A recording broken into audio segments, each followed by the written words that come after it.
आज हम पढ़ रहे इम्पोर्टेंट क्वेश्चंस। ये सारे क्वेश्चंस आपके प्रीवियस 10 ईयर्स में पूछे गए हैं। चैप्टर वाइज मैं आपको ये सारे क्वेश्चंस बता रहा हूँ, ठीक है। अब आप के पास अगर टाइम है तो नाउ आप सारे क्वेश्चंस, सारे चैप्टर के क्वेश्चंस कर लो, और नहीं है तो आप कुछ चैप्टर उठाओ कि जिससे तुम पास हो जाओ और स्मार्ट स्ट्रेटजी से पेपर को क्रैक कर दो, ठीक है। जिसने पहले से पढ़ रखा है ना, वो एक बार वो सारा रिवाइज कर लेगा। जिसने जो भी पढ़ना चाह रहा है कि इस चैप्टर में से क्या क्या पढ़ूँ, तो वो चीज़ यहाँ से आप क्लियर कर सकते हो, बट वो चीज़ अपनी पक्की कर लेना अच्छी तरह से, ठीक है। तो चलो स्टार्ट करते हैं। सबसे फर्स्ट मैं यूनिट 1 की बात करूँ तो देखो यार, इस यूनिट में तुम्हें क्या क्या पढ़ना है। मेन जो है ना तुम्हारा, सबसे पहले तुमको इलेक्ट्रॉनिक कॉन्फ़िगरेशन फाइंड करना चाहिए कि भाई किसी भी एलिमेंट के इलेक्ट्रॉनिक कॉन्फ़िगरेशन हम कैसे फाइंड करते हैं। सबसे पहली बात आपको ये क्लियर होना चाहिए। सेकंड चीज़, ऑर्बिटल्स की आपको बेसिक नॉलेज होनी चाहिए। जैसे पी एक्स ऑर्बिटल क्या होता है, p x p y orbital, p z orbital, s orbitals क्या होते हैं, डी ऑर्बिटल्स क्या होते हैं, इनकी आपको बेसिक नॉलेज होनी चाहिए, ठीक है। और पी ऑर्बिटल्स बनाना आना चाहिए कि कैसे डंबल शेप कैसे बनाते हैं। एस ऑर्बिटल्स बनाना आपको आना चाहिए। तो ये थोड़ा आपको बेसिक नॉलेज ऑर्बिटल्स की होनी चाहिए। यहाँ से क्वेश्चन बना है, ओके। तीसरी चीज़, मेंडलीव का जो पीरियोडिक टेबल है, मीन्स आपको मेंडलीव का पीरियोडिक टेबल पूरा आना चाहिए। मेंडलीव का लॉ क्या था, मेंडलीव का जो टेबल था, इसके अंदर क्या पॉइंट्स थे, उसने कैसे टेबल को अपने ऑर्गेनाइज किया, वो सब आपको पता होना चाहिए मेंडलीव पीरियोडिक टेबल में से, ठीक है। फोर्थ चीज़, आपको पीरियोडिक टेबल के बारे में जो इंपॉर्टेंट फीचर्स हैं long form of periodic table के, वो आपको पता होना चाहिए। ये क्वेश्चन आ रखा है 4 मार्क्स में, ठीक है। और ये क्वेश्चन 2 से 3 बार आ रखा है, मेंडलीव वाला भी और ये लॉन्ग फॉर्म वाला भी, तो थोड़े ये इंपॉर्टेंट हो जाते हैं फर्स्ट चैप्टर में से। उसके बाद आपको किसी भी, जैसे बोलेगा CCl4 दे दिया, ठीक है, बोल रहा है अब इसमें कार्बन की अनपेड इलेक्ट्रॉन निकालो या ऑक्सीडेशन स्टेट निकालो। ऑक्सीडेशन स्टेट होता है तो आप कोऑर्डिनेशन कॉम्प्लेक्स में पढ़ोगे। इसमें आपको क्या फाइंड करना चाहिए, अनपेड इलेक्ट्रॉन कैसे फाइंड करते हैं। आपको वो कोई भी कॉम्प्लेक्स दे देगा बनाकर, अब बोलेगा इसका भाई फाइंड करो अनपेड इलेक्ट्रॉन, कितने इसके अंदर अनपेड इलेक्ट्रॉन है, तो ये आपको फाइंड करना चाहिए। ये सब आपने क्लास 11 में सीखा होगा, ठीक है। एक और क्विक रिवीजन ले लेना तो आपके माइंड में आ जाएगा कि हाँ ऐसे ऐसे निकालते हैं, ठीक है। तो आपको फर्स्ट चैप्टर में ये सब चीज़ें पता होनी चाहिए जो मैंने आपको बताई हैं, ठीक है। अब आप देख लो कि आपको क्या क्या चीज़ें आती हैं, क्या क्या चीज़ें आपको करनी है उस हिसाब से, ठीक है। यूनिट 2 की बात करते हैं। यूनिट 2 में सबसे पहले आपको नेगेटिविटी एलिमेंट्स की डेफिनेशन कि इलेक्ट्रोनेगेटिविटी होता क्या है। दूसरी बात, डाउन द ग्रुप लेफ्ट से राइट जाने में इलेक्ट्रोनेगेटिविटी क्या होती है, बढ़ती है घटती है और क्यों होती है। मीन्स डाउन द ग्रुप घटती है बढ़ती है तो रीज़न क्या है, ये आपको इलेक्ट्रोनेगेटिविटी का पता होना चाहिए। दूसरी बात, आयनाइजेशन एनर्जी, क्या क्या याद रखना है इसमें, डेफिनेशन क्या होती है, down the group ionisation energy क्या होती है, और कुछ कुछ क्वेश्चन इसमें इस तरह के बनते हैं कि इसकी आयनाइजेशन एनर्जी फर्स्ट वाली ज़्यादा होती है as comparison to second ionisation energy, या ऐसा क्वेश्चन बनता है सेकंड आयनाइजेशन एनर्जी ज़्यादा होती है फर्स्ट आयनाइजेशन एनर्जी से, तो ऐसा क्यों होता है। तो आपको ये सब पता होना चाहिए कि आयनाइजेशन एनर्जी होता क्या है। यहाँ से इस तरह के क्वेश्चन बनते हैं, आयनाइजेशन एनर्जी, ठीक है। उसके बाद इलेक्ट्रॉन एफिनिटी और इलेक्ट्रॉन नेगेटिविटी, इसकी डेफिनेशन, और down the group left to right क्या क्या इस पर असर होता है और क्यों होता है, ठीक है। एटॉमिक रेडियस पे भी क्वेश्चन बन रखा है भाई कि एटॉमिक रेडियस पे क्या इफेक्ट पड़ता है डाउन द ग्रुप या लेफ्ट टू राइट, ये आपको पता होना चाहिए, और क्यों ये भी पता होना चाहिए, रीज़न क्या है, ठीक है। उसके बाद एक एक क्वेश्चन देखो आ रखा है एग्जाम में। ये क्वेश्चन 3 बार एग्जाम में पूछा गया, van der Waals radius is always higher than covalent radius of same atom, explain. Ditto question 2 से 3 बार, और इस बार भी मीन्स आई थिंक ये 2018 में मतलब 4 बार क्वेश्चन ये आ रखा है। तो ये थोड़ा इंपॉर्टेंट क्वेश्चन है, ठीक है, इस पर थोड़ा ज़्यादा ध्यान दे लेना। उसके बाद कि कौन, इस तरह का क्वेश्चन भी आ जाता है, एक एक नंबर में आपको बहुत सारे एलिमेंट दे देगा, बोले बताओ इनमें से सबसे बड़ा साइज़ किसका है, इनमें से हैलोजन एलिमेंट्स कौन से हैं, ठीक है, लार्ज आयनिक रेडियस किसका है, छोटा रेडियस किसका है। इस तरह से क्वेश्चन यूनिट 2 में से बनते हैं आपके एग्ज़ाम में। तो आपको इस तरह से अपने आप को यूनिट 2 जो चैप्टर नंबर 2 है उसमें आपको इस तरह से अपने आप को कवर करना है कि हाँ भाई मेरे पे कोई क्वेश्चन आ जाए मैं कर सकता हूँ, ठीक है। तो उस तरह से यूनिट 3 की बात करते हैं। यूनिट 3 में सबसे पहले आपको हाइड्रोजन के आइसोटोप्स के बारे में अच्छी खासी नॉलेज होनी चाहिए कि हाइड्रोजन के आइसोटोप्स क्या क्या होते हैं, ठीक है, पहली बात ये। और इस चैप्टर में जितने भी रिएक्शंस है, देखो आपके इनऑर्गेनिक में रिएक्शंस भी आती हैं, तो इस चैप्टर में जितने भी रिएक्शन है वो आपको पता होनी चाहिए। अब अगर आपके टाइम नहीं है अभी याद करने का, तो फिर मैं तो ये बोलूँगा अभी इसको छोड़ दो, क्योंकि फिर आप अभी थ्योरेटिकल पोर्शन पे ज़्यादा ध्यान दो, ठीक है। और टाइम है तो पक्का भाई करके जाना। तीसरी चीज़ हाइड्रोजन बॉन्डिंग।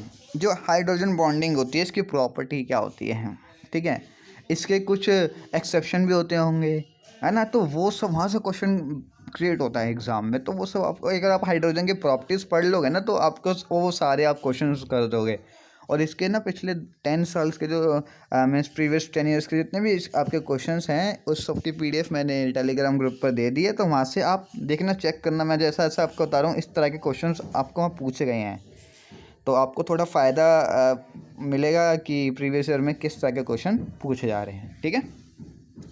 तीसरी बात, हाइड्रोजन के यूजेस आपको पता होने चाहिए कि हाइड्रोजन के यूजेस क्या होते हैं। उसके बाद बॉइलिंग पॉइंट वाटर का और हार्ड वाटर का। हार्ड वाटर को बोलते हैं D2O, और वाटर का फॉर्मूला क्या है तो H2O। इन दोनों का बॉइलिंग पॉइंट में क्या दिक्कत होता है, मीन्स किसका ज़्यादा होता है किसका कम होता है, इस तरह का क्वेश्चन। NH3 लुईस बेस क्यों होता है, ये क्वेश्चन भी आप देख लेना, NH3 लुईस बेस क्यों होता है। हाइड्राइड के बारे में अच्छे से पढ़ लेना कि हाइड्राइड होते क्या हैं, ठीक है। ऑर्थो पैरा हाइड्रोजन क्या होते हैं भाई, ये बहुत ही इंपॉर्टेंट है। ऑर्थो और पैरा हाइड्रोजन ये एग्जाम में आया है बहुत बार, की difference between ortho and para hydrogen, इस तरह से क्वेश्चन क्रिएट हुआ है एग्जाम में। उसके बाद इंटर और इंट्रामोलिकुलर ऑफ हाइड्रोजन बॉन्डिंग, भैया ये भी बहुत इंपॉर्टेंट है। इसमें एक तो आपका ये इंपॉर्टेंट हो गया कि ये इंपॉर्टेंट हो गया, हाइड्रोजन की बॉन्डिंग प्रॉपर्टीज़। आइसोटोप ज़्यादा इंपॉर्टेंट है, जहाँ से ज़्यादा क्वेश्चन बनते हैं, यहाँ से तो थोड़े कम बनते हैं, हाइड्राइड से भी अच्छा खासा क्वेश्चन बन जाता है, ठीक है। तो आपको अपने यूनिट 3 में इस तरह से कवर करना है, ये सब चीज़ें आपको पता होनी चाहिए कि हाँ भाई इन सबको क्या क्या बोला जाता है। यूनिट 4 की बात करते हैं। सबसे फर्स्ट यूनिट 4 में आपको पढ़ना है आयनिक मोबिलिटी ऑफ वाटर। सबसे पहला टॉपिक ये समझ लेना कि क्या होती है।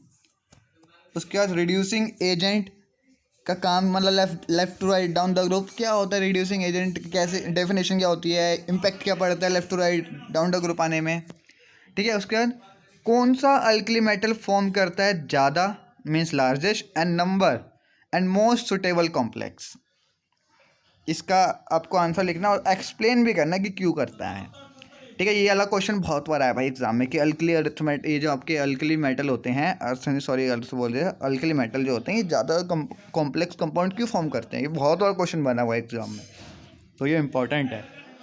उसके बाद अल्कली मेटल रिएक्ट करते हैं नाइट्रोजन के साथ, फॉर्म करते हैं नाइट्रिक एसिड। तो ऐसा कौन सा अल्कली मेटल है जो नाइट्रिक एसिड फॉर्म करता है नाइट्रोजन के साथ, ये आपको, ये 1 मार्क्स का क्वेश्चन है, ये वाला 1 मार्क्स का क्वेश्चन है, ये वाला 1 मार्क्स का नहीं है।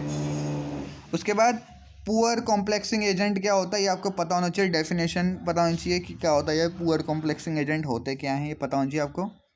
उसके बाद ऐसा कौन सा कंपाउंड है लिथियम का जो ज़्यादा कोवलेंट है सोडियम और पोटेशियम के कंपाउंड से, ये भी 1 मार्क्स में आ रहा है क्वेश्चन, ठीक है। तो ये आपको पता होना चाहिए इस चैप्टर में। चैप्टर वाइज बता रहा हूँ तो ज़्यादा अच्छा रहेगा, आपको पता चल जाएगा इस चैप्टर में क्या क्या चीज़ें इंपॉर्टेंट है, ठीक है। उसके बाद इसमें देखो क्या क्या चीज़ें इंपॉर्टेंट है। Higher ionic conductance in aqueous solution, why alkaline earth metal are thermally stable, क्यों होता है अल्कली अर्थ मेटल, ठीक है।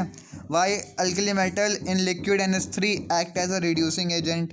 प्रॉपर्टी ऑफ लिथियम, लिथियम की आपको सारी प्रॉपर्टी पता होनी चाहिए, फिजिकल केमिकल दोनों प्रॉपर्टीज लिथियम की, यहाँ से क्वेश्चन क्रिएट हुआ है और अलग अलग तरह से क्वेश्चन क्रिएट हुआ है यहाँ से, इसलिए मैंने सीधा लिख दिया प्रॉपर्टीज ऑफ लिथियम, आपको पता होना चाहिए, ठीक है। Thermal conductivity down the group पे क्या असर पड़ता है, अगर अब डाउन द ग्रुप पढ़ो तो अब लेफ्ट टू राइट का पढ़ लेना, ठीक है। क्या आता है लेफ्ट टू राइट पूछ ले, डाउन द ग्रुप ना पूछे तो, ठीक है। अल्कली मेटल की सेकंड आयनाइजेशन एनर्जी ज़्यादा होती है फर्स्ट आयनाइजेशन एनर्जी से, क्यों होती है, रीज़न बताना है आपको इसको, ठीक है। और कंडक्टिविटी अल्कली मेटल की डाउन द ग्रुप पे क्या असर पड़ता है, जब तुम डाउन द ग्रुप पढ़ोगे तो पहले बोला है लेफ्ट टू राइट भी पढ़ के जाना साथ साथ, ठीक है। और एनामोलस बिहेवियर ऑफ लिथियम, ये भी ज़रूर पढ़ लेना, तो देखो आप खुद देख सकते हो ये वाला चैप्टर ज़्यादा इंपॉर्टेंट है, क्योंकि यहाँ से ज़्यादा क्वेश्चन क्रिएट करे गए हैं। तो एक तो यूनिट 4 ज़्यादा इंपॉर्टेंट होगी, यूनिट 3 भी सही अच्छा खासा वेटेज ले लेता है यूनिट 3 भी, ठीक है। तो इस तरह से आप खुद भी अपने आप को देखो कि हाँ भाई यहाँ ये चैप्टर ज़्यादा इंपॉर्टेंट है और यहाँ से इतना कुछ पूछा है तो इसको ज़्यादा कर लेते हैं, इस तरह से, ठीक है। ओके, यूनिट 5 की बात करते हैं। सबसे पहले आपको यूनिट 5 में क्या करना है, स्ट्रक्चर को एक्सप्लेन करना है। Hydride of beryllium and carbon, means carbon का जो हाइड्राइड होता है और बेरिलियम का जो हाइड्राइड होता है, उस स्ट्रक्चर को आपको क्या करना है, बनाना है और उसको एक्सप्लेन करना है। ये 3 मार्क्स में आया वाला क्वेश्चन, ठीक है। तो पहली बात तो आपको क्लियर करनी है। दूसरी बात, जो अल्कली अर्थ मेटल होते हैं फॉर्म क्यों करते हैं लार्ज नंबर ऑफ कॉम्प्लेक्स, क्यों करते हैं, इस पता होना चाहिए। बेरिलियम की प्रॉपर्टीज़ आपको पता होनी चाहिए माइंड में कि बेरिलियम की प्रॉपर्टीज़ क्या होती हैं, ठीक है। उसके बाद थर्मल स्टेबिलिटी, अब जब तुम thermal stability down the group पढ़ोगे तो अप डाउन तो पढ़ लोगे, लेफ्ट टू राइट आपको पढ़नी है, ठीक है। हाइड्रोजन का स्ट्रक्चर कैसे होता है पता होना चाहिए। डाइबोरेन क्या होता है, डाइबोरेन की प्रॉपर्टीज़ क्या होती हैं ये आपको पता होना चाहिए। यहाँ से अलग अलग तरह से क्वेश्चन पूछा जाता है, तो ये आपको पता होना चाहिए। बोरोन की प्रॉपर्टीज़ आपको पता होनी चाहिए अच्छे से। बोरोन से भी काफ़ी क्वेश्चन बन जाते हैं कि कंपैरिजन के टाइप में कि बोरोन ऐसा क्यों है, दूसरा एलिमेंट ऐसा क्यों है, इस तरह के। अगर आपको बोरोन की प्रॉपर्टीज़ पता है definitely you will write this answer, okay. उसके बाद बोरोन के हैलाइड्स जो होते हैं वो डाइमर फॉर्म नहीं करते, क्यों नहीं करते, अभी इसका आंसर आपको प्रॉपर्टीज़ ऑफ बोरोन में मिल जाएगा। उसके बाद डिफरेंस क्या है, 2 सेंटर इलेक्ट्रॉन पेयर और 3 सेंटर, ये क्वेश्चन 2 बार आया एग्जाम में डिफरेंस वाला। और ग्रुप 13 जो एलिमेंट्स हैं उनकी प्रॉपर्टीज़ आपको थोड़ा सा ऊपर ऊपर का पढ़ जरूर लेना, ग्रुप 13 एलिमेंट्स की प्रॉपर्टीज़, ठीक है। तो ये आपका चैप्टर हो गया, मीन्स यूनिट होगी 5। उसके बाद यूनिट 7 की बात करते हैं। तो यूनिट 7 में सबसे पहले मैं बात करूँ ड्राई आइस का फॉर्मूला आपको पता होना चाहिए कि भाई ये फॉर्मूला क्या होता है ड्राई आइस का। दूसरा, एनामोलस बिहेवियर ऑफ कार्बन, ये तो आपने क्लास 9th में भी पढ़ा होगा, क्लास 10th में आप पढ़ के आ चुके हो। कैटाइनेशन, टेट्रावैलेंसी, ये सब यही सब यहाँ से एग्ज़ाम में भी पूछ लेता है भाई। तो कार्बन की जो ये एनामोलस बिहेवियर होता है ये आपको अच्छे से पता होना चाहिए, ठीक है। सिलिकॉन की प्रॉपर्टीज़ आपको पता होना चाहिए। अब मैं प्रॉपर्टीज़ का नाम ले रहा हूँ तो इसका मतलब आपको फिजिकल प्रॉपर्टीज़ और केमिकल प्रॉपर्टीज़ दोनों पता होनी चाहिए इसकी। केमिकल प्रॉपर्टीज़ से क्या फ़ायदा होगा, आप उसकी केमिकल इक्वेशन सॉल्व कर सकते हैं और फिजिकल प्रॉपर्टीज़ से जितना भी थ्योरेटिकल पोर्शन है वो क्लियर कर सकते हो, ओके। CCl4 हाइड्रोलाइज नहीं होता है, SiCl4 हाइड्रोलाइज होता है, क्यों, रीज़न बताना है। ऑक्सीडाइजिंग एजेंट क्या होते हैं, down the group oxidising agent क्या बढ़ता है घटता है, लेफ्ट टू राइट बढ़ता है घटता है, ये सब, और क्यों होता है ये भी। वाटर गैस क्या होती है। उसके बाद जोन रिफाइनिंग और रोस्टिंग, ये भाई एग्ज़ाम में 3 बार क्वेश्चन आया direct. Right the short note on zone refining and roasting, तो थोड़ा इंपॉर्टेंट है। शेप ऑफ SiF6 कि आपको शेप बतानी है वेस्पर थ्योरी का यूज़ करके। तो भाई देखो 3 थ्योरी थी हमने पढ़ी थी, VSEPR theory, molecular orbital theory, valence bond theory. ये 3 थ्योरी ना आपको बहुत अच्छी तरह आनी चाहिए, क्योंकि बहुत सारे कॉम्प्लेक्स कंपाउंड में से क्वेश्चन बनने वाले हैं। आपको कॉम्प्लेक्स दे देगा, बोलेगा ये कलर होता है, दूसरा दे कलरलेस होता है, क्यों होता है। अब आपको अगर वो सारे स्ट्रक्चर बनाने आते हैं, इलेक्ट्रॉन की पेयरिंग करनी आती है, then definitely you will write this answer. तो जिसको नहीं पता वैलेंस बैंड थ्योरी, जिसकी 11th कमज़ोर थी, वो भैया थोड़ा ध्यान दे लेना इस चीज़ पे। यहाँ पर BSc में वहाँ से क्वेश्चन बहुत क्रिएट होता है बच्चा, बहुत। तो वो चीज़ सीख लेना कैसे इलेक्ट्रॉन की पेयरिंग करते हैं, ठीक है। और जब तुम एक सीख लोगे ना डेफिनेटली तुम समझ जाओगे कि कौन सा कलरफुल है, कौन सा कलरलेस होता है, क्यों होता है, ठीक है। तो ये चीज़ थोड़ा माइंड में रखना कि कैसे होती है। उसके बाद यूनिट नंबर 8 की हम बात कर लें। सबसे पहले आपके पास नाइट्रोजन की आपको इक्वेशन पता होनी चाहिए, कौन सी, आर्टिफिशियल इक्वेशन ऑफ नाइट्रोजन। ये आपके बुक के टॉपिक्स हैं, आप समझ जाओगे। हाँ यहाँ से पूछा तो पूरा पढ़ लेना, तो बुक से पढ़ लो, गूगल से पढ़ लो, कहीं से भी, ठीक है, कोई दिक्कत नहीं, पर पढ़ के जुड़ जाना जो ये सब बता रहा हूँ। अमोनिया की प्रॉपर्टीज़ आपको पता होनी चाहिए। अमोनिया से बहुत क्वेश्चन बनता है, बहुत क्वेश्चन क्रिएट हुआ है पिछले 10 सालों में, ठीक है। हाइड्रोलिसिस का मैकेनिज्म क्या होता है, ये क्वेश्चन भाई 3 मार्क्स में आ रखा है। पूरा आपको मैकेनिज्म लिखना है हाइड्रोलिसिस का, ठीक है। नाइट्रोजन की प्रॉपर्टीज़ आपको पता होनी चाहिए। पैरामैग्नेटिक नेचर क्या होता है, डाईमैग्नेटिक नेचर क्या होता है, ये आपको पता होना चाहिए। थोड़ा सा बेसिक इन्फॉर्मेशन है पैरामैग्नेटिक डाईमैग्नेटिक के बारे में, ठीक है। और ये आपके पास कब आएगी इन्फॉर्मेशन, जब आप valence band theory, VSEPR theory से जब आप इलेक्ट्रॉन की पेयरिंग करना स्टार्ट कर दोगे ना, सीख जाओगे, तो डेफिनेटली आप समझ जाओगे कि अच्छा ये पैरामैग्नेटिक होता है, ये डाईमैग्नेटिक होता है, इसमें इलेक्ट्रॉन पेयरिंग नहीं है, इसकी वजह से ये ऐसा होता है, इस तरह से, ठीक है।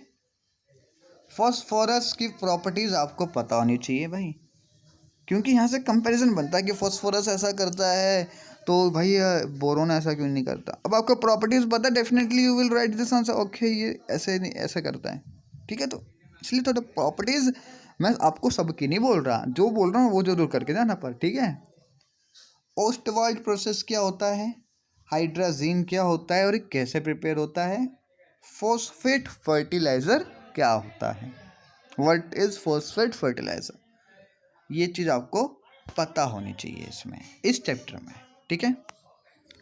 यूनिट 9 में आपको सल्फ़र की अच्छी खासी इन्फॉर्मेशन होनी चाहिए, ऑक्सीजन की इन्फॉर्मेशन होनी चाहिए कि भाई सल्फ़र की प्रॉपर्टीज़ क्या होती हैं, ऑक्सीजन की प्रॉपर्टीज़ क्या होती हैं।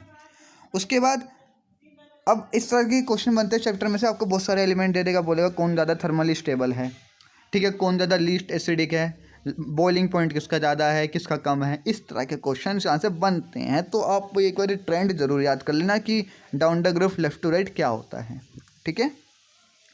उसके बाद सल्फ्यूरिक एसिड की मैन्युफैक्चरिंग करनी है आपको कॉन्टैक्ट प्रोसेस से। ये क्वेश्चन भाई 3 बार एग्जाम में आया है, 2 मार्क्स का, 3 बार एग्जाम में है 2 मार्क्स का, तो याद रख लेना थोड़ा, ठीक है। H2O लिक्विड होता है, H2S गैस क्यों होता है, इसका रीज़न आपको गूगल पर मिल जाएगा, ठीक है, तो वहाँ से आप लिख सकते हैं। Solubility of sulphate down the group, जब तुम डाउन द ग्रुप पढ़ोगे तो अगेन बोल रहा हूँ लेफ़्ट टू राइट भी ज़रूर पढ़ लेना भैया, ठीक है। और पर इसमें तो सल्फेट की ही बोल दी, तो डाउन द ग्रुप सल्फेट की प्रॉपर्टीज़ क्या होती हैं, तो यहाँ पे तो उसने साफ ही कर दिया, पर अगर वो बोले सॉल्युबिलिटी डाउन द ग्रुप क्या होती है तो थोड़ा सा पढ़ के जानते कि लेफ्ट टू राइट सॉल्युबिलिटी क्या होती है, डाउन द ग्रुप क्या होती है, ठीक है। कौन सी प्रॉपर्टी सल्फर ऑक्साइड की रिस्पॉन्सिबल होती है ब्लीचिंग एजेंट के लिए, अगर तुम सल्फर पढ़ लोगे आपको इसके आंसर उसमें मिल जाएंगे, ठीक है। हाइड्रोहेलस एसिड क्या होता है, SF6 नॉन होता है लेकिन OF6 बन ही नहीं पाता, क्यों, अब इसका आंसर आएगा वेस्पर थ्योरी की हेल्प से, ठीक है। तो वेस्पर थ्योरी बहुत ज़्यादा इंपॉर्टेंट रोल प्ले कर रही है। दूसरी बात आपको यूनिट 10 में बोरोन की प्रॉपर्टीज़ पता होनी चाहिए, हाइड्रोहेलिक एसिड होते क्या हैं, कौन वाई इलेक्ट्रोनेफिनेटिक क्लोरीन की ग्रेटर देन होती है फ्लोरीन से क्यों होती है, इंटर हेलोजन भी ये बहुत इंपॉर्टेंट भाई, इंटर हेलोजन कंपाउंड्स, ठीक है, याद रख लेना। हेलोजन्स के प्रॉपर्टीज़ पर क्वेश्चन बन रखा है। हाइड्रोजोइक एसिड का दूसरा नेम क्या होता है, 1 मार्क्स में क्वेश्चन आ रखा है। फ्लोरीन की प्रॉपर्टीज़ पढ़ लेना, सूडो हेलोजन्स क्या होते हैं डेफिनेशन पढ़ लेना, लेड की प्रॉपर्टीज़ पढ़ लेना, और ऑक्सीडेशन नंबर कैसे फाइंड करते हैं इस चैप्टर में आपको आना चाहिए कि भैया ऑक्सीडेशन नंबर कैसे फाइंड करते हैं। 1 मार्क्स में आ रखा क्वेश्चन की फाइंड ऑक्सीडेशन नंबर, तो ऑक्सीडेशन नंबर कैसे फाइंड करते हैं फाइंड करना सीख लेना, ठीक है। ये इस चैप्टर में आपको ये सब याद रखना है, अच्छे से याद रख लेना भाई। यूनिट 11 में हम आते हैं, ये बहुत इंपॉर्टेंट रोल प्ले करते हैं यूनिट 11, क्योंकि यहाँ से आ जाता है ये नेट पेयर इफेक्ट, जो आप पढ़ के आए थे ना 11th-12th में नेट पेयर इफेक्ट, ये नेट पेयर इफेक्ट की वजह से, तो ये नेट पेयर इफेक्ट होता क्या पता होना चाहिए। इलेक्ट्रो एफिनिटी नोबल गैस की जीरो क्यों होती है पता होना चाहिए। हाइब्रिडाइजेशन के बारे में अच्छी खासी इंफॉर्मेशन होनी चाहिए। sp1 sp2 sp3 क्या होते हैं ये आपको पता होना चाहिए। नोबल गैस की डिस्कवरी कैसे हुई पता होना चाहिए, थोड़ा सा बेसिक है, थोड़ा सा ऊपर ऊपर पढ़ लेना नोबल गैस की डिस्कवरी वाला, पर हाइब्रिडाइजेशन तो भैया डीपली पढ़ना है, इनर्ट पे इफेक्ट भी डीपली पढ़ना है, ठीक है। वेस्पर थ्योरी अच्छे से पढ़ना है, मॉलिक्यूलर ऑर्बिटल थ्योरी अच्छे से पढ़ना है, एकदम बेसिक नहीं, एक सारे सारे पॉइंट क्लियर करने हैं इसमें आपको, ठीक है, क्योंकि यहाँ से क्वेश्चन भैया बनता है। आप प्रीवियस क्वेश्चन उठा के देख लेना कितने क्वेश्चन पूछे गए हैं वेस्पर थ्योरी से, मॉलिक्यूलर ऑर्बिटल थ्योरी से, वैलेंस बॉन्ड थ्योरी से, इसलिए बोल रहा हूँ ये बहुत इंपॉर्टेंट है, ठीक है। उसके बाद नोबल गैस फॉर्म करते हैं compounds only with oxygen and hydrogen, क्यों करते हैं, रीज़न चाहिए, इसको रीज़न बताना आपको यहाँ पे, ठीक है। आई थिंक समझ रहे होगे कि किस तरह के क्वेश्चंस आपके एग्जाम में पूछे जा रहे हैं CH02 में से, ठीक है। उसके बाद एम्फोटेरिक एसिड होता क्या है, डेफिनेशन बहुत है, ठीक है। ट्रांजिशन एलिमेंट्स भाई पढ़ लेना इंपॉर्टेंट है। जिंक और कैडमियम सॉफ्ट मेटल्स क्यों होते हैं, ज़रूर पढ़ना, ये बहुत इंपॉर्टेंट है, क्वेश्चन बहुत बार आया है, 3 से 4 बार रिपीट वाला क्वेश्चन कि zinc and cadmium are soft metals, why transition series contain 10 elements, पढ़ लेना भैया क्यों करती है। ट्रांजिशन एलिमेंट्स की प्रॉपर्टीज़ पढ़ लेना अच्छे से, क्योंकि ट्रांजिशन एलिमेंट्स की प्रॉपर्टीज़ क्या होती हैं, उसी में आपको 2-3 के तो आंसर मिल जाएंगे। Fe2+ is less stable then Fe3+, क्यों होता है, आंसर लिख लेना समझ के क्यों होता है, बुक में भी है, गूगल पे भी अवेलेबल है। Stability of higher oxidation state down the group क्या होती है, ठीक है। और मैं तो एक ही बात बोल रहा हूँ, डाउन द ग्रुप पढ़ो तो लेफ्ट टू राइट भी अगर पढ़ लेना। यूनिट 13 में से देखो भाई सबसे ज़्यादा इंपॉर्टेंट है लेंथेनॉइड और एक्टिनॉइड कॉन्ट्रैक्शन। डायरेक्ट क्वेश्चन आता है what is lanthanoid contraction, what is actinoid contraction. तो इस चैप्टर में आपको लेंथेनॉइड और एक्टिनॉइड कॉन्ट्रैक्शन क्या होती है पता होना चाहिए, और इनर ट्रांजिशन एलिमेंट्स क्या होते हैं, बस इतना आपको पता होना चाहिए यूनिट नंबर 13 में से। और लेंथेनॉइड एक्टिनॉइड तो भैया तुमने जब 11th-12th पढ़े हुए तो तुम्हें पता ही होगा लेंथेनॉइड एक्टिनॉइड क्या चीज़ है, कितने इंपॉर्टेंट हैं ये, ठीक है। तो ये पता होना चाहिए आपको, ओके। यूनिट नंबर 14 में आते हैं। यूनिट 14 में सबसे पहले आपको पता होना चाहिए हाई स्पिन कॉम्प्लेक्स और लो स्पिन कॉम्प्लेक्स क्या होते हैं। ये आपका क्लियर जब हो जाएगा, जब आप वेस्पर थ्योरी कर लोगे तो आपका ये क्लियर हो जाएगा मामला। VSEPR theory, molecular orbital theory, valence bond theory, ये पता होना चाहिए। आइसोमेरिज्म क्या होता है पता होना चाहिए, और लीजेंड्स किन्हें बोलते हैं, लीजेंड, ठीक है, किन्हें बोलते हैं ये आपको पता होना चाहिए। ये पता आपको कब पता चल जाएगा, जब आप वेस्पर थ्योरी पढ़ोगे। मतलब सबसे ज़्यादा इंपॉर्टेंट है वेस्पर थ्योरी।